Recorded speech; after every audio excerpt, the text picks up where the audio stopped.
Hi, all.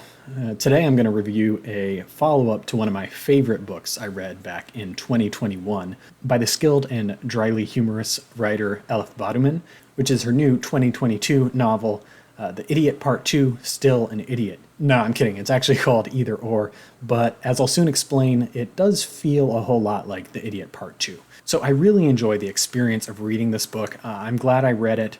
I might even read the accounts of Selin's junior and senior years of college if such books ever come to be, but I can't honestly say I'd recommend this book in the way that I'd recommend Batuman's first of the two books, The Idiot. To me, The Idiot was simply excellent, partly for its understated but thoroughly compelling writing style, which immersed readers in a young woman's curated stream of consciousness, combining serious reflections, unanswered questions, and humorous interjections, but also in the way that it ended inconclusively, with nothing learned, with plenty of insinuations remaining forever unsaid, and with some realization that Selin and all the people she'd been interacting with over the last year were pretty much just bumbling fools, many of whom had assumed this pretense of maturity that's social, emotional, and intellectual that we could now see from the outside and through the lens of time was really just a facade. But we've all been there in some way or another, so this aspect really drew me in close as a reader, as the author captured much of the essence of my own experience in college in a way that I felt to be more fundamentally accurate than just about anything else I've read about these formative years. And in the end, The Idiot is just one big rhetorical question, a young woman's search to discover the meaning in her experiences. But note here that I said it's only a rhetorical question, and that's what for me really gave it its punch. In the end, Selin's only answer to her manifold questions is the realization that she hadn't learned a thing. But this realization feels, at least possibly, like sort of a step towards maturity or inner peace. Either Or, among other things, feels like a reopening of this package to again search for answers to all of these rhetorical questions that I didn't need or want answered. When I learned pretty much right after reading The Idiot that there would eventually be a sequel, possibly 3 sequels, I wasn't particularly excited to hear that. It was a bit like when I learned that there was going to be a Toy Story 4, which, well, truth is I heard Toy Story 4 wasn't actually that bad, although I never saw it myself, but I just don't see how you can add anything onto the end of Toy Story 3 without tarnishing the greatness that was Toy Stories 1 through 3 and the beautiful finality of the ending of Toy Story 3. So before I take on Either Or on its own merits, which I will do, I'm just going to jump straight to the biggest question raised for me by Either Or, which is, does the mere existence of this book at all, a sequel to The Idiot, ruin The Idiot or at least reduce its impact? In some sense, I guess it shouldn't, since The Idiot can always just be read by itself as an independent work and readers can form their own impressions. But for me, so much of the impact of The Idiot was what was left unsaid and simply not resolved. Selin's been making a fool of herself for her entire freshman year in a hilarious but ultimately lovable way, and one that, at least as I interpreted it, made The Idiot feel not only like an autobiographical novel, or whatever it's classified as, but a little bit of a true-to-life satire of life at an elite American college, one that makes us laugh at its self-important characters while ultimately still relating to them quite deeply. But I mean, in The Idiot, when you look at the conversation she has with her roommate, I think it was her roommate at least, Svetlana, or more generally with people all over Harvard, these people are really insufferable, but also frequently endearing too.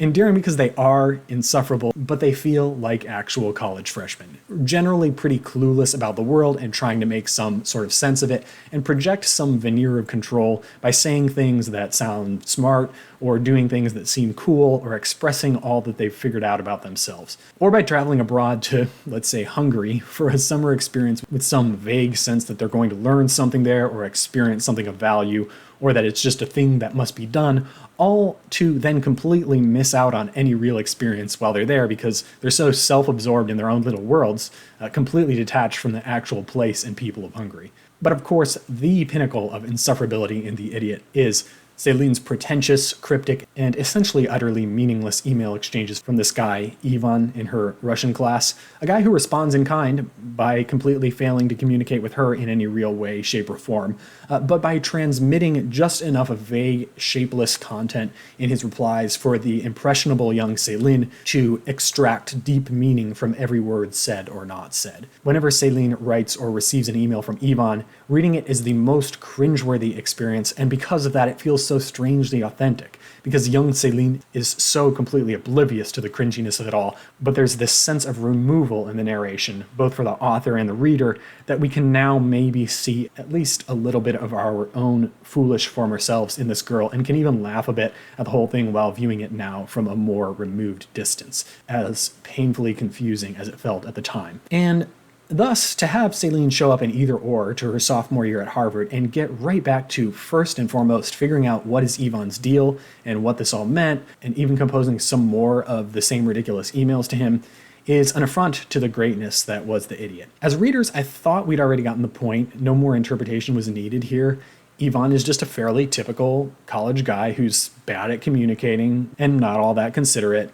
Not so amazing, but in the end, not really so awful either. And yes, I understand that for Selin, as was probably true for the author as well, it's going to take a while to really fully process that and gain emotional distance from it all. But I thought Selin had finally learned something at the end of The Idiot in remarking that she hadn't learned a thing.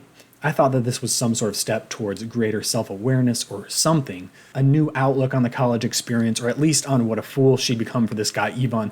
But obviously it wasn't, because here we get to see back in her head again, and no clear evidence of such a transformation is visible. Right from page 1, it's back to choosing more classes with more or less the same approach, having the same pseudo-intellectual conversations with her still kind of annoying and pretentious roommates and friends, and still trying to figure out what this all meant with Yvonne. And thus, the whole existence of Either Or in relation to The Idiot feels like when someone first delivers a perfectly subtle joke or witticism or ironical remark, one where you almost missed it entirely, but you didn't, and you appreciated it enormously, and then the person just continues moving along without any acknowledgement of it, and you start wondering whether they actually even intended it themselves or if it was merely a coincidence. Either Or was frustrating to me because I'm not saying there is one interpretation of The Idiot or that my interpretation of The Idiot was correct in any absolute way, but Either Or's narrative, if the two are taken together, really seems to constrain our possible interpretations of The Idiot from what was originally present. Granted, I did already say I enjoyed this book, so I have to cut off my little bit of a rant by pointing out that Either Or is good on a sentence level. In that regard, it's every bit as good as The Idiot was. I'm also not saying this isn't all realistic, that I would have done any better here than Selin, or that I miraculously got it all figured out at the end of my freshman year so that I could really come back sophomore year with a vengeance. It is basically the author's own story after all, or some adaptation of it. But maybe this is a place where we start to see some limitation of this writing form of autofiction, as I guess it's called. In a totally fictional novel, there is no true reality other than what's described in the book. Whereas in autofiction, there is at least some semblance of reality beyond the pages because the story reflects the author's own life. We can kind of separate the two, as was possible in The Idiot, and just take it as a standalone piece of fiction, even while acknowledging that it reflects the author's own experiences. But I was perfectly fine with just leaving the rest of Selin's life to my imagination, decoupled from the writer's actual life. But at the very least, if I chose to continue the story, then I was ready for this last chapter in Selin's life to be over, as promised at the end of The Idiot, and I really just wasn't that excited about a whole book of postmortem on Yvonne. Okay, that's not quite fair either. This book isn't entirely a postmortem on Yvonne, and his role in Selin's memory and inner monologue moves soon enough to filling a different sort of driving role. One that leads Selin to depression, sexual exploration, alcohol, new types of friendships, and an aesthetic life, though not exactly in that particular order. And this book certainly has some themes and focus, but it doesn't feel like a coherent story in the same way that The Idiot ultimately still did for me, despite its ramblings. Now, maybe this is exactly the point where many of you out there who didn't even like The Idiot are going to jump in and say, look, this is exactly what we were saying all along about The Idiot itself.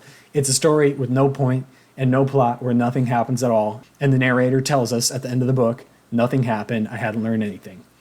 But for me, that story did come full circle enough for me to find it cohesive as a sort of coming of age but not quite there yet story, and on top of that, it felt stylistically fresh. Either Or, by contrast, comes out more like, and I have to give credit where it's due, I saw this said in a review on Goodreads that I'll link in the description section, it feels like a really skilled fan fiction sequel to The Idiot. Ultimately, it's still something that doesn't really stand up on its own. It feels like it's really just there for the die-hard fans of The Idiot, and it's not something you would ever read or that could even exist without The Idiot first existing as scaffolding. And that's why I have to say that although Either Or was actually fun to read, and I did get through it incredibly quickly. It does not really leave me longing to read anything more about Selin, and I can't even say I'd recommend it unless you're looking to immerse yourself in the same aesthetic of a semi-satirical, deadpan 90s Harvard culture, which frankly is its own unique thing and has its merits. But now let's just consider either or for a bit on its own merits. Actually, I can't even do that. It's like trying to read Fantastic Beasts and Where to Find Them and trying to consider that on its own merit. Like, independently of the other Harry Potter books, it's just drivel. Okay, it's not actually that bad. I don't even know where to begin with a book where so much of the first half in particular is all in reference and clarification of things that happen in The Idiot. But let's at least consider what either or brings to the table that is new. I'm not going to go into what Selin eventually discovers about Ivan himself because, like I said, I think we pretty much had all figured him out by the end of The Idiot. There's not all that much to know about him since Selin's image of him is largely one of pure fantasy and speculation. The image is, however, still an important mover in this novel because this whole catastrophic situation, as Selin sees it, is forcing her to further question the nature and purpose of love and relationships. And as we have all seen in The Idiot, forcing Selin to question anything more than she already does is usually not a very good thing for her.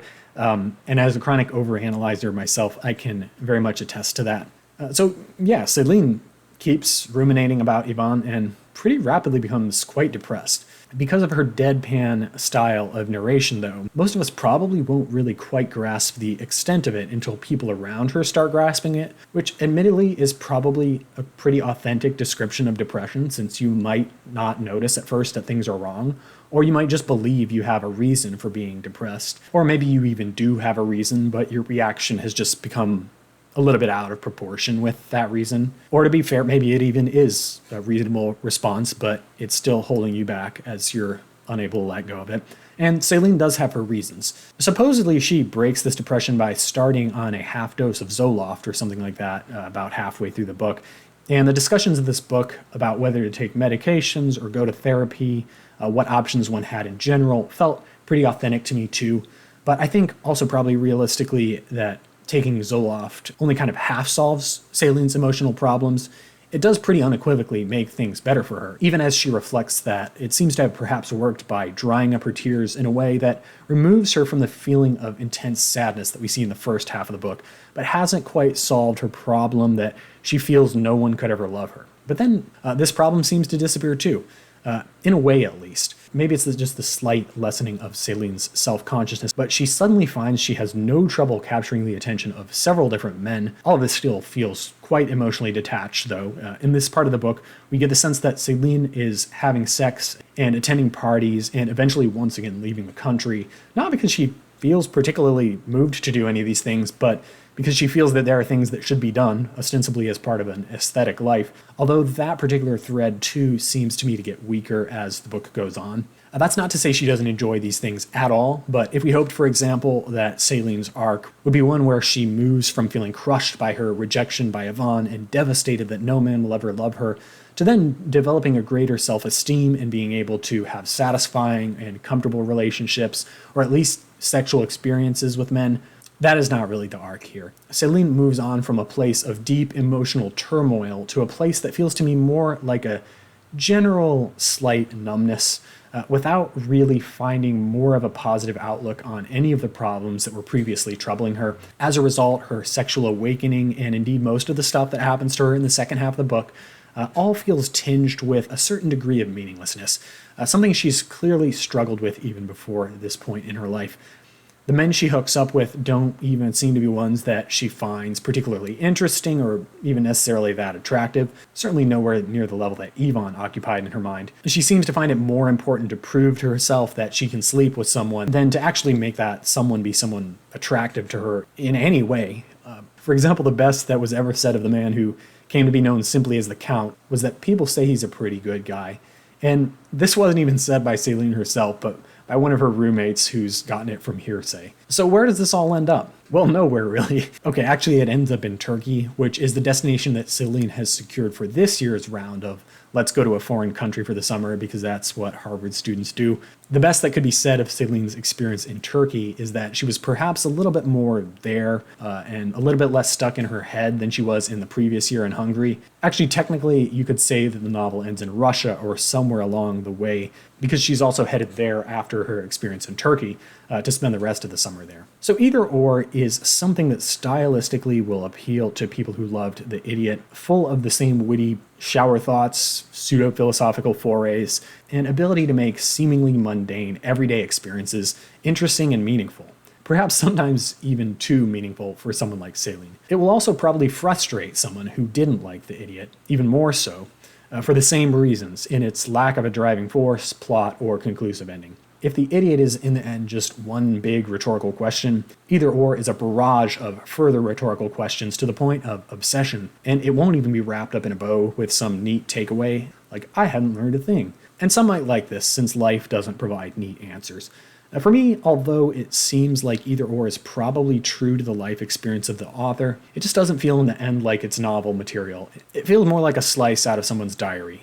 Messy, frustrating, but I'll admit it, often still thoroughly entertaining. So I clearly had a lot of thoughts on this book, and many of them were more on this meta level than about the actual goings-on in the book. I do think there are some other good reviews out there on YouTube that focus more on the actual content and experiences of Selin's sophomore year, and I'm certainly curious what all of you thought about this book, and maybe even whether you think I'm missing some of its beauty.